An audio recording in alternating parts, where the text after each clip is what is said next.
Hello, welcome to part 2 of solving algebra problems. Last time you didn't see any multiplication or division, so we're going to take a look. If I have 3x equals 15, this means 3 times something is 15. You all know what that is, but let's go through what your brain thinks. Brain thinks it's a balanced scale.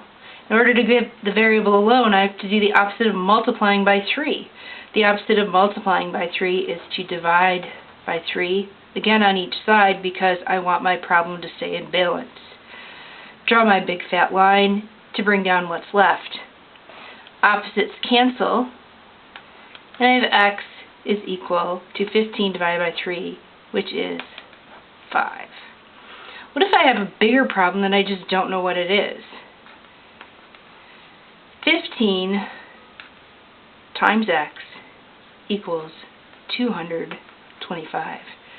Sometimes my brain just doesn't know those numbers offhand, so I have to go through the math. The opposite of multiplying by 15 is to divide by 15 on both sides. Draw my big fat line, and opposites again cancel, because 15 over 15 is indeed just 1. And 1x is the same as x alone. And 225 divided by 15 is 15. Okay? Let's try some division problems. What if I have my variable divided by 2 equals 126?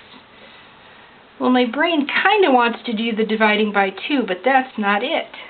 Because I see division, the opposite is actually to multiply. So I want to multiply each side by 2 and draw my big fat line so that opposites cancel. I'm left with an m that's all alone, and actually my brain has to multiply now. So 12, carry the 1, and I actually get 252 as an answer, when some of you were actually thinking that it was going to be 63. And if you want to check your work, go back. Is 252 divided by 2 really 126? Checks. Let's try another division problem.